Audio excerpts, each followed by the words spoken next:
Everyone, welcome back to my channel beauty fam. So ಇವತ್ತಿನ ವಿಡಿಯೋಲಿ ನಾನು ಸ್ಟೆಪ್ ಬೈ ಸ್ಟೆಪ್ ಮೇಕಪ್ ಟ್ಯುಟೋರಿಯಲ್ನ ತೋರಿಸ್ತಿದ್ದೀನಿ. ಐ ನೋ ಮುಂಚೆ ತುಂಬ ವೀಡಿಯೋಸಲ್ಲಿ ತೋರಿಸಿದ್ದೀನಿ ಅಂತ, ಬಟ್ ಸ್ಟಿಲ್ ನಂಗೆ ಈಗಲೂ ಕ್ವೆಶನ್ಸ್ ಬರ್ತಾ ಇರುತ್ತೆ ದಟ್ ಹೇಗೆ ಫೌಂಡೇಶನ್ನ ಹಚ್ಚಿದ್ಮೇಲೆ ಫೇಸ್ ತುಂಬ ಬ್ಲ್ಯಾಕಾಗಿ ಕಾಣಿಸುತ್ತೆ, ಮತ್ತು ಹೇಗೆ ಬ್ಲೆಂಡ್ ಮಾಡೋದು ಅಂತ, ಆ್ಯಂಡ್ ಸನ್ಸ್ಕ್ರೀನ್ ಯೂಸ್ ಮಾಡಿದ್ಮೇಲೆ ಪ್ರೈಮರ್ ಯೂಸ್ ಮಾಡ್ಬೋದಾ ಅಂತ. ಸೊ ಈ ಥರ ತುಂಬ ಕಮೆಂಟ್ಸ್ ಬರ್ತಾ ಇರುತ್ತೆ. ಸೊ ನಾನು ಅದಕ್ಕೆಲ್ಲ ಕಮೆಂಟ್ಸಲ್ಲಿ ಎಕ್ಸ್ಪ್ಲೇನ್ ಮಾಡಿದ್ರೆ ಅರ್ಥ ಆಗೋದಕ್ಕಿಂತ ವಿಡಿಯೋ ಮಾಡಿದ್ರೆ ಇನ್ನೂ ತುಂಬ ಚೆನ್ನಾಗಿ ಅರ್ಥ ಆಗುತ್ತೆ ಅಂತ. ಆ್ಯಂಡ್ ಮೇಕಪ್ ಟ್ಯುಟೋರಿಯಲ್ ಅಂತ ಮಾಡಿ ತುಂಬ ದಿನ, ಐ ಥಿಂಕ್ 1 ವರ್ಷನೇ ಆಗೋಯ್ತು. ಸೊ ಇಟ್ಸ್ ಬೆಟರ್ ಒಂದು ವಿಡಿಯೋ ಮಾಡೋಣ ಅಂತ ಅಂದ್ಕೊಂಡೆ. ಸೊ ಇವತ್ತಿನ ವಿಡಿಯೋಲಿ ನಾನು ಸ್ಟೆಪ್ ಬೈ ಸ್ಟೆಪ್ ಪ್ರತಿಯೊಂದು ಮೇಕಪ್ ಸ್ಟೆಪ್ಸ್ನ ಹೇಗೆ ಫಾಲೋ ಮಾಡೋದು ಅಂತ ಹೇಳ್ತೀನಿ. ಸೊ ನೀವು ಆಲ್ರೆಡಿ ಸ್ಕಿನ್ ಕೇರ್ ಮಾಡಿದರೆ ಡೈರೆಕ್ಟಾಗಿ ಪ್ರೈಮರಿಂದನೇ ಸ್ಟಾರ್ಟ್ ಮಾಡ್ಬೋದು. ಬಟ್ ನೀವು ಸ್ಕಿನ್ ಕೇರ್ ಮಾಡಿಲ್ಲ ಅಂತ ಅಂದರೆ ಇವಾಗ ಸಮ್ಮರ್ ಆಗಿರೋದ್ರಿಂದ ಮಾಯಿಶ್ಚರೈಸರ್ ಆದಮೇಲೆ ಸನ್ಸ್ಕ್ರೀನ್ನ ಯೂಸ್ ಮಾಡೋದನ್ನು ಸ್ಕಿಪ್ ಮಾಡಲೇಬೇಡಿ. ಸನ್ಸ್ಕ್ರೀನ್ನ ಯೂಸ್ ಮಾಡಿ, ಅದಾದಮೇಲೆ ಪ್ರೈಮರ್ ಯೂಸ್ ಮಾಡ್ಬೋದು. ಯಾವಾಗಲೂ ಫಸ್ಟ್ ಮಾಯಿಶ್ಚರೈಸರ್, ಅದಾದಮೇಲೆ ಸನ್ಸ್ಕ್ರೀನ್, ಅದಾದಮೇಲೆ ಪ್ರೈಮರ್ ಮತ್ತು ಫೌಂಡೇಶನ್. ನಾನಿಲ್ಲಿ ಆಲ್ರೆಡಿ ಮಾಯಿಶ್ಚರೈಸರ್ ಯೂಸ್ ಮಾಡಿದ್ದೀನಿ, ಹಾಗಾಗಿ ಏನಿದು ಸನ್ಸ್ಕ್ರೀನ್ನ ಯೂಸ್ ಮಾಡ್ತಿದ್ದೀನಿ. ಇದು ಬಂದು ಕ್ಯಾಲಮೈನ್ ಅವ್ರದ್ದು, ತುಂಬ ಚೆನ್ನಾಗಿದೆ. ನನಗೆ ಸನ್ಸ್ಕ್ರೀನ್ ಯಾವ್ದು ಯೂಸ್ ಮಾಡೋದು, ಅಫೋರ್ಡಬಲ್ ರೇಂಜಲ್ಲಿ ಯಾವುದಾದ್ರು ಹೇಳಿ ಅಂತ ತುಂಬ ಕ್ವೆಶನ್ಸ್ ಬರ್ತಿರುತ್ತೆ. ನೀವು ಇದನ್ನು ಟ್ರೈ ಮಾಡ್ಬೋದು. ಸೊ ಇದು 200 ರುಪೀಸ್ಗೆ ಬರುತ್ತೆ. ಸೊ ನೀವು ಇದನ್ನು ಟ್ರೈ ಮಾಡ್ಬೋದು. ಸೊ ನಾನಿವಾಗ ಫೌಂಡೇಶನ್ನ ಯೂಸ್ ಮಾಡಿದ್ದಾಗಿದೆ. ಸೊ ಯಾವಾಗಲೂ ಫೌಂಡೇಶನ್ ಯೂಸ್ ಮಾಡಿ ಆದಮೇಲೆ ನೀಟಾಗಿ 1-2 ಮಿನಿಟ್ಸ್ ಬಿಡಿ. ಪ್ರತಿಯೊಂದು ಪ್ರಾಡಕ್ಟ್ ಯೂಸ್ ಮಾಡಿ ಆದಮೇಲೆ, specially skin care products 1-2 minutes ಬಿಟ್ಟರೆ ನೀಟಾಗಿ ಸೆಟ್ ಆಗುತ್ತೆ. ಅದಾದಮೇಲೆ ನೆಕ್ಸ್ಟ್ ಪ್ರಾಡಕ್ಟ್ನ ಯೂಸ್ ಮಾಡ್ಬೋದು.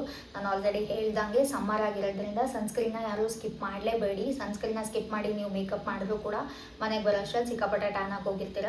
ಸೊ ಅಫೋರ್ಡೆಬಲ್ ರೇಂಜಲ್ಲಿ ಯಾವ್ದಾದ್ರು ಬೇಕು ಅಂತಂದರೆ you can definitely go for this one. ಇದು 200 ರುಪೀಸ್ಗೆ ಸಿಗುತ್ತೆ. ಸೊ ನೆಕ್ಸ್ಟ್ ಸ್ಟೆಪ್ ಬಂದು ಪ್ರೈಮರ್ಗೆ ನಾನಿಲ್ಲಿ ಡರ್ಮಾಕೋದು ನಯಾಸಿನಮೈಡ್ ಪೋರ್ ಮಿನಿಮೈಸಿಂಗ್ ಪ್ರೈಮರ್ ಇದನ್ನು ಯೂಸ್ ಮಾಡ್ತಾ ಇದ್ದೀನಿ. ಇದನ್ನು ನನಗೆ ಸೂಟ್ ಆಗುತ್ತೆ ಅಂತ ಯೂಸ್ ಮಾಡ್ತಿರೋದು. ನಿಮಗೆ ಸೂಟ್ ಆಗೋದು ಯಾವ್ದಿದೆ ನಿಮ್ಮ ಹತ್ರ, ನೀವು ಅದನ್ನೇ ಯೂಸ್ ಮಾಡ್ಬೋದು. ಸೊ ಇವಾಗ ನಾನು ಪ್ರೈಮರ್ ಕೂಡ ಯೂಸ್ ಮಾಡಿದ್ದಾಗಿದೆ. ಅದು ಸೆಟ್ ಆಗೋಕ್ಕೆ 2 ಮಿನಿಟ್ಸ್ ಬೇಕು. ಅಲ್ಲಿ ತನಕ ಪ್ರೈಮರ್ ಯಾಕೆ ಯೂಸ್ ಮಾಡಬೇಕು ಅಂತ ಹೇಳ್ತೀನಿ. ನಿಮಗೆ ಸ್ಕಿನ್ ತುಂಬ ಟೆಕ್ಸ್ಚರ್ಡ್ ಇರುತ್ತೆ. ಎಲ್ಲ ಸ್ಕಿನ್ನು ತುಂಬ ಕ್ಲೀನ್ ಆ್ಯಂಡ್ ಕ್ಲಿಯರ್ ಆಗಿರಲ್ಲ. ಓಪನ್ ಪೋರ್ಸ್ ಈ ಥರ ಏನಾದರೂ ಇದ್ದೇ ಇರುತ್ತೆ. ಅದೆಲ್ಲ ಹೈಡ್ ಆಗಬೇಕು, ಮಿನಿಮೈಸ್ ಆಗಬೇಕು. ಮೇಕಪ್ ಮಾಡಿದ್ಮೇಲೆ ಅಷ್ಟು ಕ್ಲಿಯರಾಗಿ ಕಾಣಿಸ್ಬಾರ್ದು ಅಂತಂದರೆ ಈ ಥರ ಪ್ರೈಮರ್ನ ಯೂಸ್ ಮಾಡ್ಬೋದು. ಇದು ಬಂದು ಸ್ಪೆಷಲಿ ಪೋರ್ನ ಮಿನಿಮೈಸ್ ಮಾಡೋಕ್ಕೇ ಇರೋದು, ಮತ್ತು ಸ್ಕಿನ್ನ ಫೌಂಡೇಶನ್ ಯೂಸ್ ಮಾಡೋಕ್ಕಾಗಿರ್ಬೋದು, ಕನ್ಸೀಲರ್ಗೆ ನೀಟಾಗಿ ಪ್ರೆಪ್ ಮಾಡುತ್ತೆ. ಸೊ ನಿಮ್ಮ ಹತ್ರ ಯಾವ್ದಾದ್ರು ಕನ್ಸೀಲರ್ ಇದ್ದರೆ ಓಕೆ, ಅಥವಾ ಇದನ್ನು ಟ್ರೈ ಮಾಡ್ಬೋದು. ಡಿಸ್ಕ್ರಿಪ್ಷನ್ ಬಾಕ್ಸಲ್ಲಿ ಪ್ರತಿಯೊಂದು ಪ್ರಾಡಕ್ಟ್ಸ್ ಲಿಂಕ್ ಇರುತ್ತೆ. ಯಾವುದಾದ್ರು ಬೇಕಿದ್ದರೆ ನೀವು ಅದ್ರ ಥ್ರೂ ಹೋಗಿ ಬೈ ಮಾಡ್ಬೋದು. ಸೊ ಇವಾಗ 2 ಮಿನಿಟ್ಸ್ ಆಗಿದೆ. ನೆಕ್ಸ್ಟ್ ಸ್ಟೆಪ್ ಬಂದು ಫೌಂಡೇಶನ್ಗೆ ನಾನಿಲ್ಲಿ ಮಾಮಾ ಅರ್ತ್ ಅವ್ರದ್ದು ಗ್ಲೋ ಸಿರಮ್ ಫೌಂಡೇಶನ್ ಇದನ್ನು ಯೂಸ್ ಮಾಡ್ತಾ ಇದ್ದೀನಿ. ಸೊ ಪ್ರತಿಯೊಂದು ಸ್ಟೆಪ್ಸ್ನು ಎಕ್ಸ್ಪ್ಲೇನ್ ಮಾಡೋದ್ರಿಂದ ಈ ವಿಡಿಯೋ ತುಂಬ ಲೆಂತಿ ಆಗ್ಬೋದು. ಬಟ್ ನಿಮ್ಗೇನಾದ್ರು ಮೇಕಪ್ ಬಗ್ಗೆ ನಾಲೆಜ್ ಇಲ್ಲ, ಅಥವಾ ನೀವು ಮೇಕಪ್ ಮಾಡೋದನ್ನು ಕಲಿಬೇಕು ಅಂತಂದರೆ ಪೂರ್ತಿಯಾಗಿ ನೋಡಿದ್ರೆ ಐ ಆಮ್ ಶ್ಯೂರ್ ನೀವು ಮೇಕಪ್ನ ಆಲ್ಮೋಸ್ಟ್ 80-90% ಕಲ್ತ್ಬಿಡ್ತೀರ. ಸೊ ಈ ಥರ ಫೌಂಡೇಶನ್ನ ತೊಗೊಂಡಿದ್ದೀನಿ. ನೀವು ಇದನ್ನು ಡೈರೆಕ್ಟಾಗಿ ಬ್ರಷಿಂದಾದ್ರೂ ಅಪ್ಲೋಡ್ ಮಾಡ್ಬೋದು, ಅಥವಾ ಬೆರಳಿಂದನೇ ಡಾಟ್ ಮಾಡಿ ಆದರೂ ಅಪ್ಲೈ ಮಾಡ್ಬೋದು. ಸೊ ಇಲ್ಲಿ ಇದನ್ನು ಬ್ಲೆಂಡ್ ಮಾಡೋಕ್ಕೆ ನಿಮ್ಗೆ 2 ಆಪ್ಷನ್ ಇದೆ. ಒಂದು ಬ್ರಷ್ ಯೂಸ್ ಮಾಡ್ಬೋದು, ಅಥವಾ ಬ್ಯೂಟಿ ಬ್ಲೆಂಡರ್ ಯೂಸ್ ಮಾಡ್ಬೋದು. ಪ್ರೆಸೆಂಟ್ ಅದು ನನ್ನ ಹತ್ರ ಇಲ್ಲಿಲ್ಲ. ಸ್ಕ್ರೀನ್ ಮೇಲೆ ಯಾವ ಥರ ಕಾಣಿಸುತ್ತೆ ಅಂತ ಒಂದು ಪಿಕ್ಚರ್ ಆ್ಯಡ್ ಮಾಡ್ತೀನಿ. ನಿಮಗೆ ಫುಲ್ ಕವರೇಜ್ ಬೇಕು ಅಂತ ಅಂದರೆ ಬ್ರಷ್ನ ಯೂಸ್ ಮಾಡ್ಬೋದು, ಅಥವಾ ನ್ಯಾಚುರಲಾಗಿ ಕಾಣಿಸ್ಬೇಕು ಅಂತಂದರೆ ಬ್ಯೂಟಿ ಬ್ಲೆಂಡರ್ನ ಯೂಸ್ ಮಾಡ್ಬೋದು. ಇದರಲ್ಲಿ ಏನೂ ಟೆಕ್ನಿಕ್ ಇಲ್ಲ, ಸಿಂಪಲ್ಲಾಗೆ ಹ್ಯಾಂಡ್ಸಿಂದ ಅಪ್ಲೈ ಮಾಡೋದು, ಇದರಿಂದ ಬ್ರಷಿಂದ ಬ್ಲೆಂಡ್ ಮಾಡ್ತಾ ಹೋಗೋದು ಅಷ್ಟೇ. ಆ್ಯಂಡ್ ತುಂಬ ಜನ ಫೌಂಡೇಶನ್ನ ಯಾವ ಥರ ಸೆಲೆಕ್ಟ್ ಮಾಡೋದು ಅಂತ ಕೇಳಿದ್ರಿ. ಆನ್ಲೈನಲ್ಲಿ ಸ್ವಲ್ಪ ಟ್ರಿಕ್ಕಿ, ಸೆಲೆಕ್ಟ್ ಮಾಡೋದು ಸ್ವಲ್ಪ ಕಷ್ಟ ಆಗುತ್ತೆ. ನೀವು ಆಫ್ಲೈನ್ ಸ್ಟೋರ್ಗೆ ಹೋದರೆ ಫಸ್ಟ್ ಟೈಮ್ ಯಾವಾಗಲೂ ಆಫ್ಲೈನ್ ಸ್ಟೋರಲ್ಲಿ ಪರ್ಚೇಸ್ ಮಾಡಿ, ಅದಾದಮೇಲೆ ನಿಮ್ಮ ಶೇಡ್ ಯಾವುದು ಅಂತ ತಿಳ್ಕೊಂಡ್ಮೇಲೆ ನೀವು ಕಂಟಿನ್ಯೂಸ್ ಆಗಿ ಆನ್ಲೈನಲ್ಲೇ ಪರ್ಚೇಸ್ ಮಾಡ್ಬೋದು. ಸೊ ನೆಕ್ಸ್ಟ್ ಸ್ಟೆಪ್ ಬಂದು ಕನ್ಸೀಲರ್ಗೆ ನಾನಿಲ್ಲಿ ಸ್ವಿಸ್ ಬ್ಯೂಟಿದು ಈ ಲಿಕ್ವಿಡ್ ಕನ್ಸೀಲರ್ನ ಯೂಸ್ ಮಾಡ್ತಾ ಇದ್ದೀನಿ. ನೀವೇನಾದರೂ ಅಫೋರ್ಡೆಬಲ್ ರೇಂಜಲ್ಲಿ ಒಂದು ಒಳ್ಳೆ ಕನ್ಸೀಲರ್ನ ನೋಡ್ತಾ ಇದ್ದೀರಾ ಅಂದರೆ this is the best one. ತುಂಬ ನೀಟಾಗಿ ಡಾರ್ಕ್ ಸರ್ಕಲ್ಸ್ನ ಕವರ್ ಮಾಡುತ್ತೆ. ಪ್ಲಸ್ ಇದು ಅಂಡರ್ 200 ರುಪೀಸ್. ತುಂಬ ಜನ ಸಜೆಸ್ಟ್ ಮಾಡಿದ್ದಾರೆ ಇದನ್ನು. ತುಂಬ ಚೆನ್ನಾಗಿ ಡಾರ್ಕ್ ಸರ್ಕಲ್ಸ್ನ ಕವರ್ ಮಾಡೋದಲ್ಲದೆ ಇದು ತುಂಬ ಅಫೋರ್ಡಬಲ್. ಈ ರೇಂಜಲ್ಲಿ ಇಷ್ಟು ಕಮ್ಮಿ ಪ್ರೈಸಲ್ಲಿ ಡಾರ್ಕ್ ಸರ್ಕಲ್ಸ್ನ ಕವರ್ ಮಾಡೋದು ಐ ಗೆಸ್ ಇದು ಒಂದೇ ಅನ್ಕೋತೀನಿ. ಸೊ ಇದನ್ನು ನಾನು ಡಾರ್ಕ್ ಸರ್ಕಲ್ಸ್ ಕವರ್ ಮಾಡೋಕ್ಕೆ, ಆ್ಯಂಡ್ ಕೆಲವರಿಗೆ ಮೌತ್ ಸುತ್ತ ಒಂಥರ ಪಿಗ್ಮೆಂಟೇಷನ್ ಇರುತ್ತೆ ಅದನ್ನು ಕವರ್ ಮಾಡೋಕ್ಕೆ, ಆ್ಯಂಡ್ ಫೇಸಲ್ಲಿ ಏನಾದರೂ ಫೀಚರ್ಸ್ನ ಹೈಲೈಟ್ ಮಾಡಬೇಕು ಅಂತಿದ್ರೆ ಕನ್ಸಿಲರ್ನ ಯೂಸ್ ಮಾಡ್ಬೋದು. ಸೊ ಇದರಲ್ಲಿ ತುಂಬ ಶೇಡ್ಸ್ ಬರುತ್ತೆ. ನಿಮ್ಗೆ ಏನಾದರೂ ಡಿಫ್ರೆಂಟ್ ಶೇಡ್ಸ್ ಬೇಕಿದ್ರೆ ಇದರಲ್ಲೇ ಟ್ರೈ ಮಾಡ್ಬೋದು. ಸೊ ನಾನು ಇದನ್ನು ಡಾರ್ಕ್ ಸರ್ಕಲ್ಸ್ಗೆ, ಪಿಗ್ಮೆಂಟೇಷನ್ಗೆ ತುಂಬ ಯೂಸ್ ಮಾಡಲ್ಲ. ಮತ್ತು ನೋಸ್ ಮೇಲೆ ಹೈಲೈಟ್ ಮಾಡೋಕ್ಕೆ, ಫೋರ್ ಹೆಡ್ ಹೈಲೈಟ್ ಮಾಡೋಕ್ಕೆ ಇಷ್ಟು ಯೂಸ್ ಮಾಡ್ತಿದ್ದೀನಿ. ಸೊ ನಾನು ಕನ್ಸೀಲರ್ನ ಯೂಸ್ ಮಾಡಿದ್ದಾಗಿದೆ. ಸೊ ನಿಮಗೆ ಕನ್ಸೀಲರ್ನ ಯೂಸ್ ಮಾಡಿದಾಗ ನೀಟಾಗಿ ಬ್ಲೆಂಡ್ ಮಾಡಿಲ್ಲ ಅಂದರೆ ಕ್ರೀಸ್ ಆಗುತ್ತೆ. ನಿಮಗೆ ಇಫ್ ಇನ್ ಕೇಸ್ ಕ್ರೀಸ್ ಅಂದರೆ ಏನಂತ ಗೊತ್ತಿಲ್ಲ ಅಂತಂದರೆ ಸ್ಕ್ರೀನ್ ಮೇಲೆ ಮೆನ್ಷನ್ ಮಾಡ್ತೀನಿ, ಫೋಟೋ ಏನಾದರೂ ಆ್ಯಡ್ ಮಾಡ್ತೀನಿ, ಆ ಥರ ಕಾಣಿಸುತ್ತೆ. ಸೊ ನೀಟಾಗಿ ಬ್ಲೆಂಡ್ ಮಾಡಿ. ಅಥವಾ ಕನ್ಸೀಲರ್ ಯೂಸ್ ಮಾಡಿದ್ಮೇಲೆ ಕಾಂಪ್ಯಾಕ್ಟ್ ಹಚ್ಚಿಲ್ಲ ಅಂಡರ್ ಐಸ್ ಕೆಳಗಡೆ ಅಥವಾ ಇಲ್ಲಿ ಅಂತಂದರೆ ಆವಾಗಲೂ ಕ್ರೀಸ್ ಆಗುತ್ತೆ. ಸೊ ಯಾವಾಗಲೂ ಕನ್ಸೀಲರ್ ಫೌಂಡೇಶನ್ ಯೂಸ್ ಮಾಡಿದ್ಮೇಲೆ ನೀಟಾಗಿ ನಿಮ್ಮ ಬೇಸ್ನ ಸೆಟ್ ಮಾಡಿ ಒಂದು ಕಾಂಪ್ಯಾಕ್ಟಿಂದ. ನೀವು ಯಾವ ಕಾಂಪ್ಯಾಕ್ಟ್ ಆದರೂ ಯೂಸ್ ಮಾಡ್ಬೋದು. ಅಥವಾ ನಾನು ಬಳಸ್ತಿರೋ ಪ್ರಾಡಕ್ಟ್ಸೇ ಬೇಕು ಅಂತ ಅಂದರೆ ಈ ಪ್ರಾಡಕ್ಟ್ಸ್ ಎಲ್ಲ ತುಂಬ ಚೆನ್ನಾಗಿರೋದು. ಇದರ ಲಿಂಕ್ನ ಡಿಸ್ಕ್ರಿಪ್ಷನಲ್ಲಿರುತ್ತೆ ಅಥವಾ ಕಮೆಂಟ್ ಸೆಕ್ಷನಲ್ಲೂ ಕೊಟ್ಟಿರ್ತೀನಿ, ಹೋಗಿ ಚೆಕ್ ಮಾಡ್ಬೋದು. ಸೊ ನಾನೇನು ಮಾಡ್ತೀನಿ, ಈ ಥರ ಪೌಡರ್ ತೊಗೊಂಡು ನೀಟಾಗಿ ಅಂಡರ್ ಐಸ್ನ ಸೆಟ್ ಮಾಡ್ತೀನಿ. ಸೊ ಆಯಿಲಿ ಆಗಲ್ಲ, ಇನ್ನೊಂದು ಕ್ರೀಸ್ ಆಗಲ್ಲ ಅಂತ.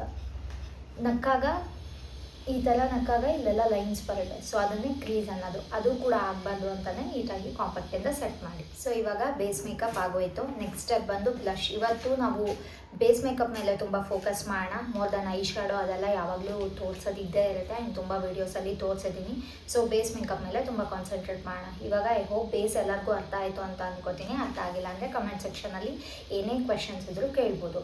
ಸೊ ನೆಕ್ಸ್ಟ್ ಸ್ಟೆಪ್ಗೆ ನಾನು ಇಲ್ಲಿ ಬ್ಲಷ್ಗೆ ಇವತ್ತು ಸ್ವಿಸ್ ಬ್ಯೂಟಿದು ಲಿಕ್ವಿಡ್ ಬ್ಲಷ್ನ ಯೂಸ್ ಮಾಡ್ತಾ ಇದ್ದೀನಿ. This is in the shade 01 glossy cheeks ಅಂತ. ಇದು one of my favourite blush.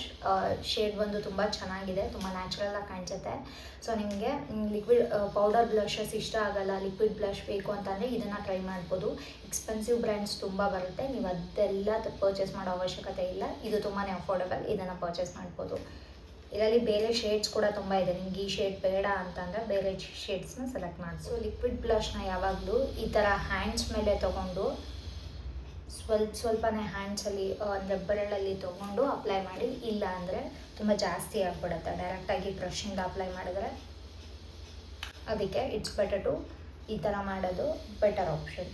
So ನಾನೇನು ಮಾಡ್ತೀನಿ, ಈ ಥರ ತೊಗೊಂಡು ಫಸ್ಟು ಹ್ಯಾಂಡ್ಸಿಂದ ಒಂಚೂರು ಬ್ಲೆಂಡ್ ಮಾಡಿ, ಅದಾದಮೇಲೆ ಈ ಥರ ಒಂದು ಬ್ರಷ್ನ ತೊಗೊಂಡು ಬ್ಲೆಂಡ್ ಮಾಡ್ತೀನಿ. ಸೊ ಇವಾಗ ನಾನು ಬ್ಲಷ್ನ ಯೂಸ್ ಮಾಡಿದ್ದಾಗಿದೆ. ಬ್ಲಷ್ ಇಷ್ಟೇ, ತುಂಬ ಸಿಂಪಲ್ಲಾಗೆ. ನೀವು ಬೇಕಿದ್ರೆ ನೋಸ್ಗೂ ಅಪ್ಲೈ ಮಾಡ್ಬೋದು, ಒಂಥರ ಸನ್ ಕಿಸ್ಟ್ ಲುಕ್ ಥರ ಕಾಣಿಸುತ್ತೆ. ಇಷ್ಟ ಆಗಲ್ಲ ಅಂದರೆ ಚೀಕ್ಸ್ಗೆ ಅಷ್ಟೇ ಯೂಸ್ ಮಾಡ್ಬೋದು. ಸೊ ನೆಕ್ಸ್ಟ್ ಸ್ಟೆಪ್ ಬಂದು ಹೈಲೈಟರ್ಗೆ. ನಾನು ಇಲ್ಲಿ ಸ್ವಿಸ್ ಬ್ಯೂಟಿದು ಈ ಹೈಲೈಟರ್ನ ಯೂಸ್ ಮಾಡ್ತಾ ಇದ್ದೀನಿ. ನಿಮ್ಮ ಹತ್ರ ಹೈಲೈಟರ್ ಇಲ್ಲ, ಪರ್ಚೇಸ್ ಮಾಡಬೇಕು ಅಂದ್ಕೋತಿದ್ದೀರಾ ಅಂತಂದರೆ ಇದನ್ನು ಪರ್ಚೇಸ್ ಮಾಡ್ಬೋದು. ಇದು ಒಂದರಲ್ಲೇ 5 ಶೇಡ್ಸ್ ಬರುತ್ತೆ. ಸೊ ನಿಮಗೆ ಒಂದೇ ಒಂದು ತೊಗೊಂಡು ದುಡ್ಡು ವೇಸ್ಟ್ ಮಾಡೋಕ್ಕೆ ಇಷ್ಟ ಇಲ್ಲ, ತುಂಬ ಶೇಡ್ಸ್ ಬೇಕು, ಮಲ್ಟಿಪಲ್ ಶೇಡ್ಸ್, ಒಂದೇ ಪ್ಯಾಲೆಟಲ್ಲೇ ತುಂಬ ಶೇಡ್ಸ್ ಬೇಕು ಅಂತಂದರೆ ಇದನ್ನು ಪರ್ಚೇಸ್ ಮಾಡ್ಬೋದು. ಇದು ನಿಮ್ಮ ಮೂಡ್ಗೆ ತಕ್ಕ ಹಾಗೆ ಅಥವಾ ನೀವು ಹೋಗ್ತಿರೋ ಒಕೇಶನ್ಗೆ ತಕ್ಕ ಹಾಗೆ ಅವಾಗ ಯಾವ ಶೇಡ್ ಬೇಕೋ ಅದನ್ನು ಬಳಸ್ಬೋದು. ಬಟ್ ನಾನಿವಾಗ ಇಲ್ಲಿ ಈ ಗೋಲ್ಡನ್ ಶೇಡ್ನ ಬಳಸ್ತೀನಿ. ಸೊ ನೆಕ್ಸ್ಟ್ ಬಂದು ನಾನು ಹೇಳ್ದಂಗೆ ಇವತ್ತು ಬೇರೆ ಮೇಕಪ್ ಬಗ್ಗೆ ತುಂಬ ಎಕ್ಸ್ಪ್ಲೇನ್ ಮಾಡಲ್ಲ, ಬಟ್ ಸ್ಟಿಲ್ ಏನು ಪ್ರಾಡಕ್ಟ್ಸ್ ಯೂಸ್ ಮಾಡ್ತೀನಿ ಅಂತ ತೋರಿಸ್ತೀನಿ. ಐ ಶ್ಯಾಡೋಗೆ ನಾನು ಇಲ್ಲಿ ಮಾರ್ಸ್ದು ಮೆಸ್ಮರೈಸ್ ಈ ಒಂದು ಪ್ಯಾಲೆಟ್ನ ಯೂಸ್ ಮಾಡ್ತಾ ಇದ್ದೀನಿ. ಫಸ್ಟ್ ಇಲ್ಲಿ ನಾನು ಈ ಒಂದು ಶೇಡ್ನ ಯೂಸ್ ಮಾಡ್ತೀನಿ. ಸೊ ಇದನ್ನು ತೊಗೊಂಡು ಐಲೈನರ್ ಥರ ಅಪ್ಲೈ ಮಾಡಿ ಮೇಲೆ ಒಂದು ಬ್ರೌನ್ ಶೇಡಿಂದ ಬ್ಲೆಂಡ್ ಮಾಡ್ತೀನಿ ಅಷ್ಟೇ. ಸೊ ಇವಾಗ ಆಲ್ಮೋಸ್ಟ್ ಎಲ್ಲ ಮೇಕಪ್ ಆಗೋಗಿದೆ. ಐಲೈನರ್ ಮತ್ತು ಮಸ್ಕರ, ಐಬ್ರೋಸ್ ಫಿಲ್ ಮಾಡೋದೆಲ್ಲ ನಾನು ಏನೂ ತೋರ್ಸೋಕೆ ಹೋಗಲಿಲ್ಲ, ಬಿಕಾಸ್ ತುಂಬ ವೀಡಿಯೋಸಲ್ಲಿ ತೋರಿಸಿದ್ದೀನಿ. ಸೊ ಐಲೈನರ್ಗೆ ಲ್ಯಾಕ್ಮೆದು ಈ ಐಲೈನರ್ನ ಯೂಸ್ ಮಾಡಿದೆ. ಅಫೋರ್ಡೆಬಲ್ ರೇಂಜಲ್ಲಿ ಯಾವ್ದಾದ್ರು ಒಂದು ಐಲೈನರ್ನ ಹುಡುಕ್ತಿದ್ದೀರಾ ಅಂದರೆ ಡೆಫಿನೆಟ್ಲಿ ಇದನ್ನು ಟ್ರೈ ಮಾಡ್ಬೋದು. ಆಫರ್ ಟೈಮಲ್ಲೆಲ್ಲ 80-90 ರುಪೀಸ್ಗೆಲ್ಲ ಸಿಗುತ್ತೆ. ಇದು ನಿಮಗೆ ಆರಾಮಾಗಿ 1 ಇಯರ್, 1.5 2 ಇಯರ್ಸ್ ಬರುತ್ತೆ. ಸೊ ನೆಕ್ಸ್ಟ್ ಸ್ಟೆಪ್ ಬಂದು ಮಸ್ಕರಾಗೆ ನಾನು ಬ್ಲೂ ಹೆವೆನ್ದು ಈ ಮಸ್ಕರನ ಯೂಸ್ ಮಾಡಿದೆ. It is also under 100 or 150. ಇಷ್ಟು ಚೆನ್ನಾಗಿ ವಾಲ್ಯೂಮ್ ಕೊಡುತ್ತೆ ಅಂತ ಗೊತ್ತಿರಲಿಲ್ಲ, ತುಂಬ ದಿನ ಆದಮೇಲೆ ಯೂಸ್ ಮಾಡಿದ್ದು. ಇದನ್ನು ಯೂಸ್ ಮಾಡಿದೆ, ಇದು ಕೂಡ ಅಷ್ಟೇ ತುಂಬ ಚೆನ್ನಾಗಿ ವಾಲ್ಯೂಮ್ ಕೊಡುತ್ತೆ. ಅಫೋರ್ಡಬಲ್ ರೇಂಜಲ್ಲಿ ಯಾವ್ದಾದ್ರು ಮಸ್ಕರ ಹುಡುಕ್ತಿದ್ದೀರಾ ಅಂತಂದರೆ ಡೆಫಿನೆಟ್ಲಿ ಇದನ್ನು ಟ್ರೈ ಮಾಡ್ಬೋದು. ಆಮೇಲೆ ಐಬ್ರೋ ಬಂದು ಎಲ್ಲಿಟ್ಟೆ ಸಿಗ್ತಿಲ್ಲ, ಬಟ್ ಸ್ವಿಸ್ ಬ್ಯೂಟಿದು ಐಬ್ರೋ ಪೆನ್ಸಿಲ್ ಬರುತ್ತಲ್ಲ ಅದನ್ನು ಯೂಸ್ ಮಾಡಿದೆ. ಇಟ್ ಈಸ್ ಲೈಕ್ 80 or 90 ರುಪೀಸ್ಗೇನೋ ಸಿಗುತ್ತೆ. ಸೊ ನೆಕ್ಸ್ಟ್ ಸ್ಟೆಪ್ ಬಂದು ಲಿಪ್ಸ್ಟಿಕ್ಗೆ ಈ ಲಿಪ್ ಲೈನ್ ಈ ಲಿಪ್ ಲೈನರ್ ಮತ್ತು ಮಾಮಾರ್ದು ಈ ಲಿಪ್ಸ್ಟಿಕ್ನ ಯೂಸ್ ಮಾಡ್ತಾ ಇದ್ದೀನಿ. ಸೊ ಇವಾಗ ಹೋಲ್ ಮೇಕಪ್ ಕಂಪ್ಲೀಟ್ ಆಗಿದೆ. ಇವತ್ತು ನಾನು ಬೇಸ್ ಮೇಕಪ್ ಬಗ್ಗೆ ತುಂಬ ಕಾನ್ಸಂಟ್ರೇಟ್ ಮಾಡಿದ್ದು, ಐ ಮೇಕಪ್ ಬಗ್ಗೆ ತುಂಬ ಕಾನ್ಸಂಟ್ರೇಟ್ ಮಾಡಲಿಲ್ಲ. ಬಿಕಾಸ್ ತುಂಬ ವಿಡಿಯೋಲಿ ಎಕ್ಸ್ಪ್ಲೇನ್ ಮಾಡಿದ್ದೀನಿ. ಅಥವಾ ಅದನ್ನು ಬೇಕು ಅಂತಂದರೆ ಇನ್ನೊಂದು ಸಪ್ರೇಟ್ ವಿಡಿಯೋ ಡೆಫಿನೆಟ್ಲಿ ಮಾಡ್ತೀನಿ. ಐ ಹೋಪ್ ಪ್ರತಿ ಸ್ಟೆಪ್ಪು ಎಲ್ಲರಿಗೂ ಅರ್ಥ ಆಗಿದೆ ಅಂತ ಅನ್ಕೋತೀನಿ. ಇಫ್ ಇನ್ ಕೇಸ್ ಅರ್ಥ ಆಗಿಲ್ಲ ಅಂದರೆ ನನಗೆ ಕಮೆಂಟ್ ಸೆಕ್ಷನಲ್ಲಿ ಏನು ಅರ್ಥ ಆಗಿಲ್ಲ ಅಂತ ಕೇಳ್ಬೋದು. ಡೆಫಿನೆಟ್ಲಿ ಎಕ್ಸ್ಪ್ಲೇನ್ ಮಾಡ್ತೀನಿ. ಸೊ ಎಲ್ಲ ಪ್ರಾಡಕ್ಟ್ಸ್ ನಾನು ಯೂಸ್ ಮಾಡಿರೋವಂಥದ್ದು ಡಿಸ್ಕ್ರಿಪ್ಷನ್ ಬಾಕ್ಸಲ್ಲಿ ಲಿಂಕ್ ಇರುತ್ತೆ. ನಿಮ್ಗೆ ಯಾವುದೇ ಪ್ರಾಡಕ್ಟ್ ಬೇಕು, ನಿಮ್ಮ ಹತ್ರ ಮೇಕಪ್ ಪ್ರಾಡಕ್ಟ್ಸ್ ಇಲ್ಲ ಅಂದರೆ ಅದ್ರ ಥ್ರೂ ಹೋಗಿ ಪರ್ಚೇಸ್ ಮಾಡ್ಬೋದು. ಆ ಲಿಂಕ್ನ ಓಪನ್ ಮಾಡಿದ್ರೆ ನಿಮಗೆ ಪ್ರಾಡಕ್ಟ್ಸ್ ಎಲ್ಲ ಒಂದೇ ಕಡೆ ಸಿಗುತ್ತೆ. ಮೈ ಹೋಲ್ ಸ್ಟೋರ್ ಲಿಂಕ್ ಕೂಡ ಇರುತ್ತೆ. ಸೊ ನೀವು ಆ ಲಿಂಕ್ ಓಪನ್ ಮಾಡೋದ್ರಿಂದ ನಿಮ್ಗೆ ಎಲ್ಲ ಪ್ರಾಡಕ್ಟ್ಸ್ ಲಿಂಕ್ ಕೂಡ ಒಂದೇ ಕಡೆ ಸಿಗುತ್ತೆ. ಸಪ್ರೇಟಾಗಿ ಒಂದೊಂದು ಸರ್ಚ್ ಮಾಡೋದು ಬೇಕಾಗಿಲ್ಲ. ಪ್ರೈಸ್ ಎಷ್ಟು ಏನು ಎಲ್ಲ ಅಲ್ಲೇ ಚೆಕ್ ಮಾಡ್ಕೋಬೋದು ಡಿಸ್ಕ್ರಿಪ್ಷನ್ ಬಾಕ್ಸಲ್ಲಿ. ಹಾಗೆ ಕಮೆಂಟ್ ಸೆಕ್ಷನಲ್ಲಿ ಲಿಂಕ್ ಇರುತ್ತೆ, ಹೋಗಿ ಚೆಕ್ ಮಾಡಿ. ನೆಕ್ಸ್ಟ್ ಯಾವ ಥರ ವೀಡಿಯೋ ಮಾಡ್ಬೋದು ಅಂತ ನನಗೆ ಕಮೆಂಟ್ ಸೆಕ್ಷನಲ್ಲಿ ಕಮೆಂಟ್ ಮಾಡಿ ಹೇಳಿ. ಹಾಗೆ ಈ ವಿಡಿಯೋ ಆ್ಯಂಡ್ ಈ ಮೇಕಪ್ ಲುಕ್ ನಿಮ್ಗೆ ಇಷ್ಟ ಆಗಿದ್ದರೆ ಈ ವಿಡಿಯೋನ ಲೈಕ್, ಶೇರ್, ಸಬ್ಸ್ಕ್ರೈಬ್ ಮಾಡೋದನ್ನು ಮರಿಬೇಡಿ. Thank you all. ಬಾಯ್.